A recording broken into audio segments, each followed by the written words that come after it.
Welcome to the Mojave Desert, one of the most desolate places on Earth. But if you're headed to Vegas from Los Angeles by car, it is something you must cross. And while it has beauty in its own right, Highway 15 can be one long and lonely road. If you travel it midweek, it will take you between 4 and 5 hours to get there. If you travel on the weekend, you should add substantially to that time frame. That is because Las Vegas has a weekly migration of gamblers, drinkers, and party people, and in their zeal to get to Vegas, it makes them rude and dangerous on the road. Then when they leave Vegas, they are in a mental fog, and that makes them rude and dangerous on the road. A lot of accidents happen on this road, so be careful and take your time. There are a couple of things you can see as you travel Highway 15. About 10 miles outside of Barstow, there is a turnoff for the Calico Ghost Town, an authentic 1880s mining town. It is run by the Knott's Berry Farm people, so it is a combination history lesson and tourist trap. When you get to Baker, you will see the world's tallest thermometer. Like I said, Highway 15 can be a long and lonely ride. Just before the Nevada border, you will pass the Ivanpah Solar Generating Station. That is the world's largest. And then suddenly, you find yourself in Nevada. And right at the border, you come to the Primm Valley resorts. Your first or last chance to gamble, as the case may be. Stop and take a chance. They will be as happy to take your money as any place else. Here at Whiskey Pete's, they actually have the Bonnie and Clyde death car on display. Whether you stop or not, Las Vegas will soon be looming on the horizon. Las Vegas has a well-deserved reputation for drunkenness and debauchery.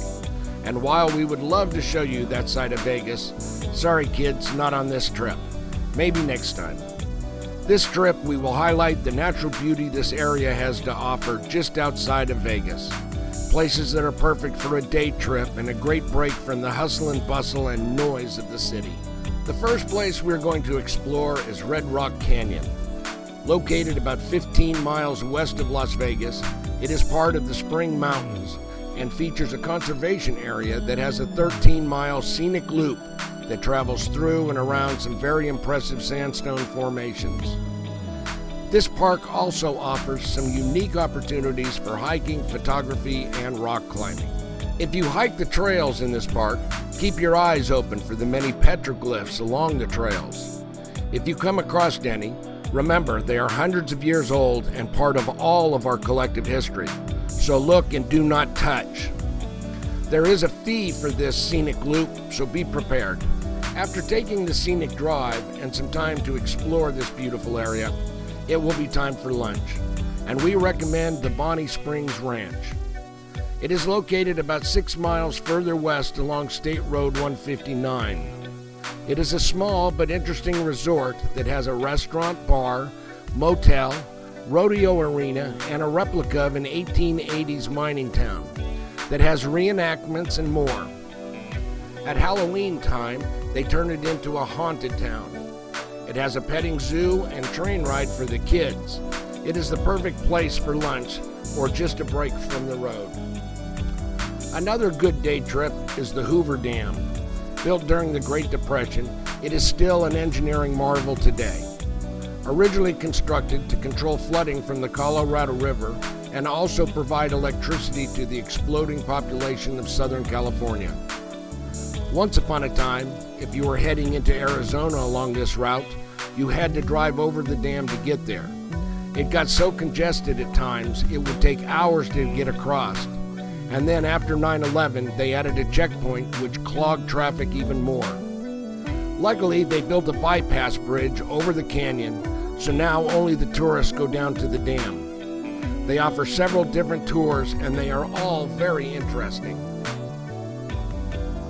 Our last day trip we're going to look at is the Valley of Fire. It is Nevada's first and largest state park.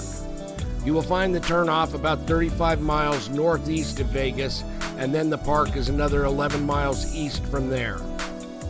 There is much to see in this park, and it has many hiking trails. However, rock climbing is restricted to designated areas.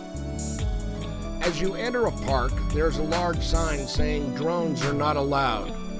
I found it kind of amusing because if I've ever seen a state park that could accommodate both drones and tourists, the Valley of Fire would be it. There are also many examples of petroglyphs in this park, and that is always interesting to see. When you come out the other end, you have three choices. Turn around and drive back through the park, which is always nice, or make a left and loop back around to Highway 15, or even better yet, make a right and loop back to Vegas through the mountains and along the northwest part of Lake Mead.